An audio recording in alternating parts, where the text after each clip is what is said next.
ఖమ్మం నగరంలోని ఎన్టీఆర్ సర్కిల్లో పీడీఎస్యూ ఖమ్మం జిల్లా కమిటీ ఆధ్వర్యంలో అమెరికా అధ్యక్షుడు ట్రంప్ దిష్టిబొమ్మను దగ్ధం చేశారు. అమెరికాలో చదువుకునేందుకు వెళ్లిన భారతీయ విద్యార్థులను యుద్ధ విమానంలో స్వదేశానికి పంపించడంపై ఆగ్రహం వ్యక్తం చేశారు. ఇది దేశానికే అవమానకరమని ఆగ్రహం వ్యక్తం చేశారు.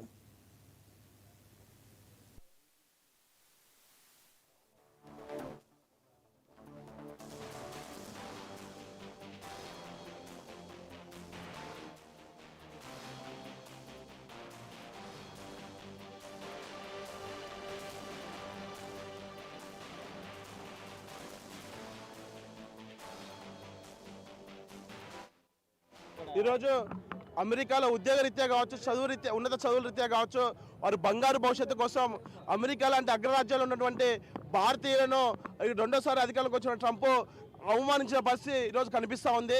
దానికి నిరసనగా పీడీఎస్యూ ఆధ్వర్యంలో, ఖమ్మం జిల్లా కమిటీ ఆధ్వర్యంలో ఈరోజు వినూత్నంగా ట్రంప్ ఏదైతే అక్కడ ఉన్నటువంటి ఇండియన్ ఎన్ఆర్ఎస్కి ఎవరైతే ఉన్నారో వాళ్ళకి చేతులకి సంఖ్యలు వేసి లాక్లు వేసి ఈరోజు యుద్ధ నౌక విమానంలో వారిని అమృత్ సాగర్లో దించడాన్ని నిరసిస్తూ అదేవిధంగా ట్రంప్ దిష్టిబొమ్మని దగ్ధం చేయడం జరుగుతూ ఉన్నది. ఈ సందర్భంగా మేము అక్కడ ఉన్న ట్రంప్ గారిని ఒకటే ప్రశ్నిస్తూ ఉన్నాము. అయ్యా, మీరు భారతీయులకు రక్షణ కల్పిస్తామని చెప్పేసి అక్కడ ఉన్నటువంటి భారతీయులు ఎన్ఆర్ఐలు అమెరికా వచ్చి ఉద్యోగరీత్యా ఉన్నత చదువులు లక్షల రూపాయలు ఖర్చు చేసి వచ్చి అక్కడ ఉంటే వారికి రక్షణ కల్పించాల్సి పోయి ఏదో దేశద్రోహుల్లాగా, వారు ఏదో క్రిమినల్స్ లాగా చేతులకి కాళ్ళకి సంఖ్యలు వేసి మరి ఈరోజు తీసుకెళ్లడం ఏదైతే ఉందో దాన్ని పీడీఎస్గా మేము ఖండిస్తూ ఉన్నామో.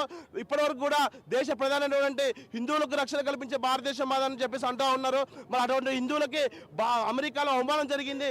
మరి ఈరోజు అమెరికా అయిన అగ్రదేశంలో భారతీయ విద్యార్థులకి రక్షణ లేకుండా పోయే పరిస్థితి చూస్తూ ఉన్నాం. ఎందుకనంటే ఈరోజు భారతదేశ విద్యార్థులు ఎవరైతే చదువుకోవడానికి అమెరికా అయిన అగ్రదేశానికి వెళ్ళిన సందర్భంలో అక్కడున్న విద్యార్థుల్ని వీళ్ళందరూ కూడా దేశద్రోహుల్లాగా ఈరోజు ట్రంప్ సంఖ్యలేసి పంపించిన చరిత్ర ఈరోజు చూస్తూ ఉన్నాం. పంపించిన ఘనత ఈరోజు చూస్తూ ఉన్నాం. ఈరోజు ఈ సందర్భంగా నరేంద్ర మోడీ గారిని ఒక విషయం అడగదలుచుకున్నాం. మీరందరూ లేస్తే, నరేంద్ర మోడీ లేస్తే భారతదేశంలో హిందువుల గురించి మాట్లాడుతూ ఉన్నారు.